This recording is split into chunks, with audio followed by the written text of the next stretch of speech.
নমস্কার। আজ আবারও ফিরে এলাম আপনাদের মাঝে।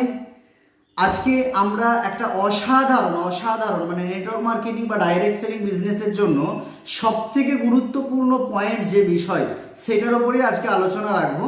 সেই আলোচনার মধ্যে কয়েকটা পয়েন্ট আজকে থাকবে যেগুলো নেটওয়ার্ক মার্কেটিং করতে গেলে বা ডাইরেক্ট সেলিং বিজনেস করতে গেলে যদি না জানা থাকে তাহলে আপনি 100% নেটওয়ার্ক মার্কেটিং বা ডাইরেক্ট সেলিং সেক্টর থেকে আপনি কিন্তু বড় জায়গায় যেতে পারবেন না।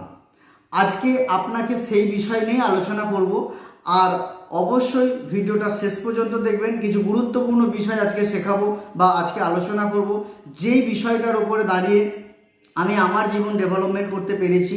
অনেক সময় আমরা দেখি যারা প্রসপেক্টিংয়ের ক্ষেত্রে বা যারা নতুন বিজনেসটা শুরু করেছে তাদের ক্ষেত্রে দেখি যে ম্যাক্সিমাম মানুষ আমাদের সাথে নেটওয়ার্কিং করতে আসছে না বা আমাদের সাথে জয়েন হচ্ছে না, বা এমন কিছু কথা তারা বলে দিচ্ছে আমাদের নতুন শুরু করা অ্যাসোসিয়েট তিনি তার জায়গা থেকে দাঁড়িয়ে মানে নেগেটিভ হয়ে ফিরে পড়ছেন। সো আজকের ভিডিওতে মেনলি যে বিষয়টা আমি আলোচনা করব সেটা হচ্ছে আমরা জয়েনিং করার আগে আমাদের কি কাজ এবং জয়েনিং করানোর পর আমাদের কি কাজ। এই কাজ যদি আমরা না ক্লিয়ারলি জানতে পারি তাহলে আমরা কিন্তু কখনোই নেটওয়ার্ক মার্কেটিং থেকে বড় লেভেলে লিডারশিপ দিতে পারবো না। তাহলে আমাদেরকে প্রথম জেনে নিতে হবে যে নেটওয়ার্ক মার্কেটিং বা ডাইরেক্ট সেলিং মার্কেটিংয়েতে আমরা যুক্ত হবার আগে কি করণীয়। দেখবেন সাধারণত আমরা নেটওয়ার্ক মার্কেটিংয়ে যাদেরকে যুক্ত করানোর পর তারা যখন মার্কেটে যায়, মার্কেট থেকে বিভিন্ন রকমের কোশ্চেন তারা কিন্তু আমাদেরকে ফিডব্যাক দেয়। কি কোশ্চেন দেয়? স্যার, মার্কেট থেকে বিভিন্ন নেগেটিভ কথা আসছে, আমার প্ল্যান শুনে ওই ভদ্রলোক জয়েনিং হতে চাইছেন না, আমার প্রোডাক্টটা উনি আগে ব্যবহার করে দেখবেন বলছেন, এবং আমরা আরও কি বলি, স্যার কোম্পানির বোধহয় কিছু প্রবলেম হচ্ছে, তা নাহলে আমার বিজনেসটা কেন হবে না, স্যার মার্কেটে অনেক সমস্যা রয়েছে তার জন্য আমার ব্যবসাটা হচ্ছে না। আমি আপনাকে আজকে ছোট্ট একটা পয়েন্ট বলছি, আপনি দেখবেন এর বাইরে আপনার সমস্যা কিছু নেই। একমাত্র সমস্যা দেখবেন 3 রকমের হয়। এক ধরনের সমস্যা হচ্ছে কোম্পানিগত সমস্যা, দ্বিতীয় সমস্যা হচ্ছে মার্কেট ওরিয়েন্টেড সমস্যা বা মার্কেটগত সমস্যা, আর 3 নম্বর সমস্যা হচ্ছে ব্যক্তিগত সমস্যা। আচ্ছা, আপনি বলুন তো এই 3 ধরনের সমস্যার বাইরে মার্কেটিং করতে বা নেটওয়ার্ক করতে আর কোনো সমস্যা আছে মনে হয়? 1 নম্বর কি বললাম, কোম্পানির সমস্যা, দ্বিতীয় নম্বর মার্কেটের সমস্যা, তৃতীয় নম্বর আমার নিজের সমস্যা। তাহলে এই 3 রকমের সমস্যা। এবার আপনি আপনার কাছে প্রশ্ন করুন, আপনার কাছে কোম্পানিগত কি সমস্যা রয়েছে। আপনি বলবেন, স্যার আমার কাছে কোম্পানিগত অনেক সমস্যা আছে, কোম্পানির প্ল্যান ভালো নয়, প্রোডাক্ট ভালো নয়, অমুক ভালো নয়, এটা ভালো নয়, সেটা ভালো নয়, এই চেঞ্জ করলে ভালো হতো, ওই চেঞ্জ করলে ভালো হতো, এটা আপনার মনে হতে পারে। বাট আমি আপনাকে এটা সলিউশন দিয়ে দিচ্ছি। আপনি যে কোম্পানিতে কাজ করছেন ওই কোম্পানিতেই বর্তমানে কেউ নয় কোনো লিডাররা আজকে টপ র্যাঙ্কে রয়েছে। তারা কিন্তু ওই প্ল্যান, ওই প্রোডাক্ট, ওই ম্যানেজমেন্ট, ওই সিস্টেম নিয়েই তারা কিন্তু তাদের র্যাঙ্ক অ্যাচিভমেন্ট করে তারা কিন্তু তাদের টপ লেভেলে পৌঁছেছে। এবার আপনাকে প্রশ্ন করছি, আপনি বলুন তো, যদি সত্যিই কোম্পানিগত প্রবলেম থেকে থাকে, যদি সত্যিই বিজনেসের মধ্যে সমস্যা থাকে, ম্যানেজমেন্টের সমস্যা থাকে, তাহলে ওই লিডার বা যেনারা আজকে সিনিয়র জায়গায় দাঁড়িয়ে আছেন ওনারা কি করে ওই জায়গায় গেলেন? ওই একই প্ল্যান, একই প্রোডাক্ট, একই ম্যানেজমেন্ট, একই সিস্টেমের ওপর। তার মানে প্রবলেম কিন্তু ম্যানেজমেন্ট বা কোম্পানি থেকে হয় না ম্যাক্সিমাম। হ্যাঁ, 1-2% থাকে, আমি একবারে অস্বীকার করছি না। ম্যাক্সিমাম কোম্পানি কিন্তু কোম্পানির তরফ থেকে প্রবলেম কিন্তু থাকে না। কোম্পানিরা জেনুইন থাকে, বিজনেস করার জন্যই আসে। আমি কিন্তু লিগেলি MLM বা ডাইরেক্ট সেলিংয়ের কথা বলছি, আমি কোনো চিটফান্ড মানি মার্কেটের কথাই যাচ্ছি না। আমি প্রোডাক্ট ওরিয়েন্টেড যে MLM আমি বিজনেস তার কথা বলছি। আচ্ছা, এইবারে চলে আসছে মার্কেটগত সমস্যা। কি মার্কেটগত সমস্যা? স্যার মার্কেটে আমাদের প্রোডাক্টটা নিচ্ছে না, স্যার এই প্রোডাক্টটার দাম মার্কেট থেকে অনেক বেশি বলছে, স্যার মার্কেটে না নেগেটিভ কথা বলছে প্রচুর, স্যার মার্কেট থেকে প্রচুর পরিমাণে কম্পিটিশন দেখতে পাচ্ছি, ইত্যাদি অনেক রকমের সমস্যা আমরা মার্কেট থেকে খুঁজে পাই, যেটা আমরা কিন্তু আমাদের সিনিয়রকে বলি যে স্যার এই জন্য না আমার ব্যবসাটা হচ্ছে না। আপনি এবার আমাকে কথা বলুন, সত্যিই কি মার্কেটগত সমস্যা রয়েছে? যদি সত্যিই মার্কেটগত সমস্যা থেকে থাকে তাহলে এই মার্কেটেই আদার্স বাকি সমস্ত কোম্পানির বিজনেস তো হচ্ছে।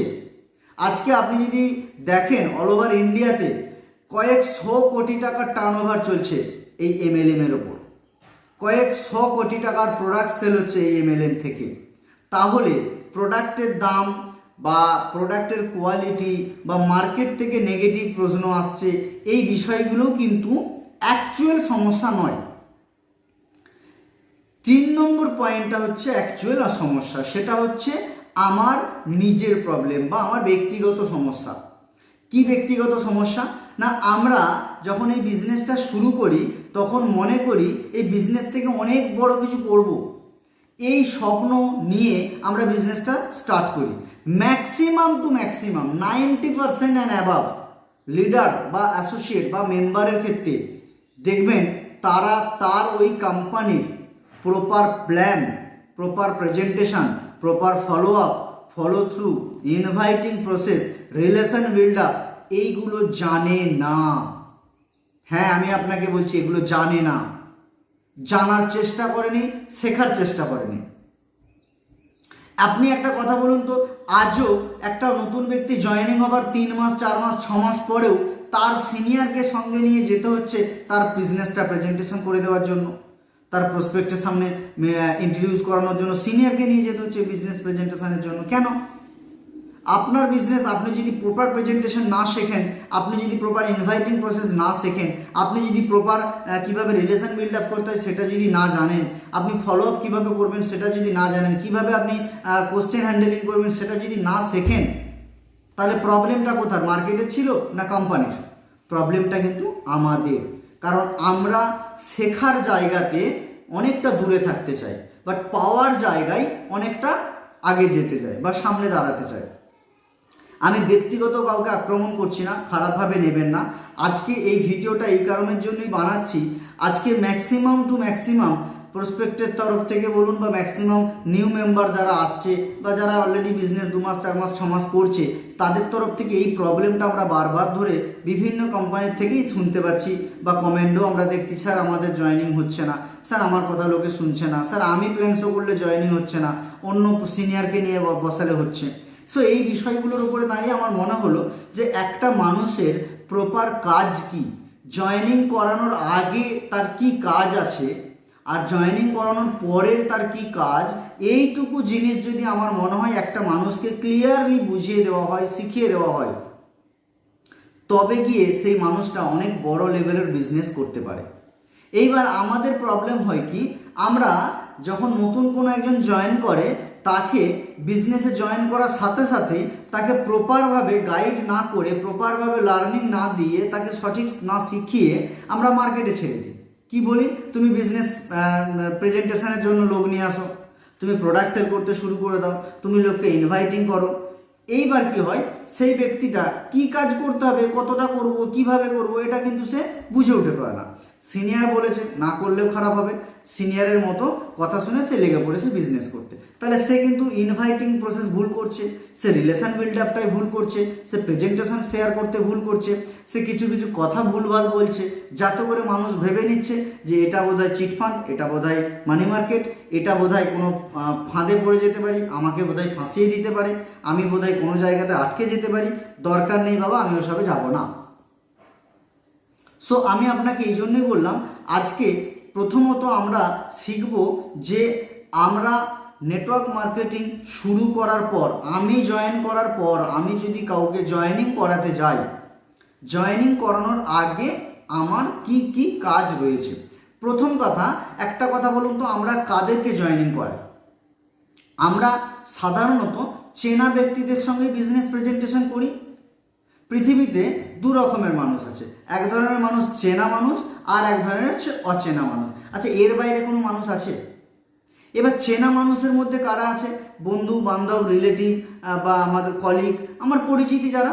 তাহলে এই পরিচিতি যারা, তারাই আমার বিজনেসে আসবার জন্য তাদেরকে ইনভাইটিং করি।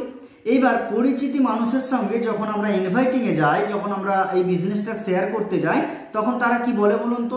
সমস্ত কিছু দেখে বুঝে শুনে তারা একটা কথাই মনে মনে ভাবে, ও তার মানে আমি যদি জয়েন করি তাহলে তুমি এই প্রফিট পাবে, মানে আমি জয়েন করলে তোমার লাভ, এটাই তার মাইন্ডে থাকে। এই কারণে সে কিন্তু আপনার বিজনেসে জয়েন করতে আসে না, এবং যদিও চলে আসে কিছুদিন বিজনেস বা কিছুদিন কাজ করার পর, কিছু প্রোডাক্ট ব্যবহার করার পর সে আপনার থেকে দূরে সরে চলে যায়। আজকে ম্যাক্সিমাম 90%-এর ওপর যে সমস্ত লিডাররা নেটওয়ার্ক মার্কেটিং থেকে সফলতায় গিয়ে পৌঁছেছে, তাদেরকে তাকিয়ে যদি দেখেন, দেখবেন তাদের পরিচিতি ব্যক্তিরা দুদিকের কিন্তু ডাইরেক্ট হ্যান্ডে নেই। তাদের ডাইরেক্ট হ্যান্ড দু সাইডে যারা আছে বা ডাইরেক্ট যারা স্পন্সারে আছেন, তারা দেখবেন ম্যাক্সিমাম টু ম্যাক্সিমাম অপরিচিতি। 90% তারা কিন্তু বড় লেভেলের বিজনেসে করেছে। কারণ কি, অপরিচিতি ব্যক্তিদের সাথে যদি আপনি বিজনেস শেয়ার করেন, সে কিন্তু আপনার ব্যাকগ্রাউন্ড জানে না, সে আপনার সম্বন্ধে তার কিন্তু কোনো ধারণা নেই, বা আপনাকে সে আগে থেকে চিনত না। আপনার বিজনেসটার মধ্যে তার কি প্রফিট, তার কি বেনিফিট, তার কি ক্যারিয়ার হতে পারে, সে কোন জায়গায় যেতে পারে, সে কতটা সফলতা পেতে পারে, এটাই তার কাছে মেন পয়েন্ট। আর এই কারণের জন্যই একটা অপরিচিতি ব্যক্তি আপনার সাথে দীর্ঘদিন বিজনেস করে, অনেক বড় লেভেলের বিজনেস করে। এবার অপরিচিতি ব্যক্তিদের সঙ্গে আমাকে কিভাবে রিলেশন বিল্ড আপ করতে হবে, সেটা আমাদের আজকে শেখার বিষয়। অপরিচিতি ব্যক্তিদের সাথে আমরা সুন্দরভাবে রিলেশন বিল্ড আপ করতে পারি। আমি যেমন একটা ছোট্ট উদাহরণ দিচ্ছি। দেখবেন আমরা ম্যাক্সিমাম যখন বাইরে যাই, ট্রেনে বলুন, বাসে বলুন, বা যে কোনো সময় আমরা যখন বাইরে যাই, দোকান বাজার হাট যেখানেই যাই না কেন, অগাধ অপরিসীম অপরিচিতি মানুষ থাকে। এই অপরিচিতি মানুষের সঙ্গে আমরা যদি একটু সাহসিকতার সঙ্গে কথা বলা শুরু করি, দেখবেন পৃথিবীতে যারা সাহসী তারাই সফল হয়। যারা ভীরু বা যারা দুর্বল, যাদের মধ্যে সাহসিকতা নেই, তারা কিন্তু সফল হতে পারে না। তাহলে আপনাকে সাহসী হতে হবে। আপনি যখনই কোনো একটা, ধরে নিন আপনি কোনো একটা স্টেশনে গেছেন, আপনি কোনো জায়গায় যাবেন বলে হয়তো সিদ্ধান্ত নিয়েছেন। ধরে নিন, আমি জাস্ট উদাহরণ দিচ্ছি, আপনি হাওড়া যাবেন। তো আপনি স্টেশনে দাঁড়িয়ে আছেন, একটা অপরিচিত ব্যক্তির সাথে কিভাবে কথা শুরু করবেন, কিভাবে বলবেন? আপনি দাঁড়িয়ে রয়েছেন কোনো একজন ব্যক্তির পাশে, আপনি তাকে জিজ্ঞাসা করুন, দাদা হাওড়া যাওয়ার ট্রেনটা কি এই প্ল্যাটফর্মে আসছে? কি বলবে আপনাকে? হ্যাঁ অথবা না। নিশ্চয়ই আপনাকে ধরে চড়িয়ে দেবে না, বা দুটো গালাগালি দেবে না। তার মানে হ্যাঁ অথবা না বলতে পারে। এইবার আপনি সেকেন্ডটা কোশ্চেন করতে পারেন, আচ্ছা আচ্ছা আচ্ছা আচ্ছা, আপনিও কি হাওড়া যাবেন? কি বলবেন? হ্যাঁ যাব, কি না যাব না। এরপর দেখবেন এইরকম আপনি আরও দু একটা কথা জিজ্ঞাসা করুন, আচ্ছা আচ্ছা, আপনি তাহলে কি রোজই যাওয়া আসা করেন নাকি? সে কি বলবে? হ্যাঁ কি না। তো এই যে বিষয়, আপনি এমন কিছু কোশ্চেন করুন, এমন কিছু কথা বলুন, যাতে করে তিনিও আপনার সাথে কথা বলতে আগ্রহী হন। এবার অল্প অল্প করে শুরু করুন কথা বলতে, কথোপকথন করতে করতে। এইবার দেখা গেল আপনি তাকে সবসময়ের জন্য তার কোনো একটা ভালো দিক তার কাছে তুলে ধরার চেষ্টা করুন। যেমন আমি উদাহরণ দিচ্ছি, দাদা সত্যি বলছি, আপনার সাথে কথা বলে সত্যিই খুব ভালো লাগলো। কারণ আজকের ডেটে না সবাই এভাবে খোলামেলা কথা বলে না। আপনি খুব খোলা মনের মানুষ, যার জন্যে আপনার সঙ্গে কথা বলে আমারও খুব ভালো লাগলো। এটা এক ধরনের প্রশংসা হতে পারে। তো সেকেন্ড, আপনি আর একটা প্রশংসা তার সাথে কথা বলতে বলতে করতে পারেন, দাদা আপনার কণ্ঠস্বরটা খুব ভালো, দাদা আপনার হাসিটা খুব ভালো। যেটা যেটা অরিজিনালি তার ভালো লাগছে সেটাকে তুলে ধরুন। কেন করবেন এটা? এটা যদি তুলে ধরেন না, ওই ভদ্রলোক আপনাকে সারা জীবন মনে রাখবে। কেন বলুন তো? আপনি তার প্রশংসা করেছেন। কারণ আমরা সবাই নিজেদের প্রশংসা শুনতে ভালোবাসি। সো এরকম কিছু বেসিক কথোপকথন করুন। শেষের দিকটায় আপনি চেষ্টা করবেন তার নাম জিজ্ঞাসা করার। কীরকম? আরে দাদা আপনার সাথে এতক্ষণ কথা বলা হলো, আপনার নামটাই তো জানা হলো না। আপনি না যখন এই কথাটা বলবেন, দেখবেন তিনি তখন আপনাকে তার নাম বলবে। এবং উনি যদি জিজ্ঞাসা করেন, তাহলে আপনি আপনার নাম বলুন, নাহলে আপনি নিজেই বলুন, না আমার নাম দাদা এই। এইভাবে আমরা আরও টেকনিক আছে, সেই টেকনিকগুলো অ্যাপ্লাই করে একটা মানুষের সঙ্গে নতুন করে পরিচয় তৈরি করতে পারি। এবং সেই পরিচিতি ব্যক্তির নাম এবং ফোন নাম্বার আমি কালেক্ট করে নিলাম, নিয়ে আমি কিন্তু আমার বাড়িতে আমার যে নামের লিস্টের যে খাতা রয়েছে, সেই ফরম্যাট অনুযায়ী আমি সেই নামের লিস্টের খাতাতে কিন্তু সেই নামটা নোট করে রাখলাম। এবং কোন জায়গায় দেখা হয়েছিল বা কোথায় আমার সাথে পরিচয় হয়েছিল সেটা সাইডে দরকার হলে লিখে নেব। এইভাবে আমরা নামের লিস্টে নতুন সংযোজন করতে পারি। সো আজকে এই ভিডিওটা অ্যাকচুয়ালি অনেকটা সময় দীর্ঘায়িত হচ্ছে, আমি যার কারণের জন্যই নেক্সট আপনাদের সাথে আলোচনা করব ইনভাইটিং আমরা কিভাবে করব। মানে ইনভাইটিংয়ের আমি অলরেডি ইনভাইটিংয়ের ভিডিও আমার বানানো আছে, আপনি পারলে দেখতে পারেন। বাট আজকে আপনাকে নেক্সট একটা ভিডিওতে আমি জানাবো যে আমরা নতুন ব্যক্তিদেরকে কোন পদ্ধতিতে ইনভাইটিং করব, কিভাবে ইনভাইটিং করা যায়, তার কি প্রসেস, সেটা আমরা আজকে কিন্তু আলোচনায় আগাচ্ছি না। যদি ভিডিওটা ভালো লেগে থাকে অবশ্যই ভিডিওটা শেষ পর্যন্ত দেখার জন্য আপনাকে ধন্যবাদ। আর একটা কমেন্টে জানাবেন আপনার কেমন লাগলো, আর তার সাথে লাইক করতে ভুলবেন না। যদি ভালো লাগে আপনি আপনার টিমের মধ্যে শেয়ার করতে পারেন। আশা করছি তাতে করে আপনার নতুন প্রসপেক্ট বিজনেসে নিয়ে আসতে অনেক সহযোগিতা করবে। এবং এটারই সেকেন্ড পার্ট আমি আপনাদের সাথে খুব রিসেন্ট নিয়ে আসবো, যাতে করে আপনারা আরও ক্লিয়ার এই বিষয়টা থেকে জানতে বা শিখতে পারেন। সো ধন্যবাদ। নেক্সট দেখা হবে আবার কোনো একটা ভিডিওতে। ততক্ষণ পর্যন্ত সুন্দর থাকুন, সুস্থ থাকুন, সবসময় পজিটিভ থাকুন। জয় হিন্দ, বন্দে মাতরম, নমস্কার।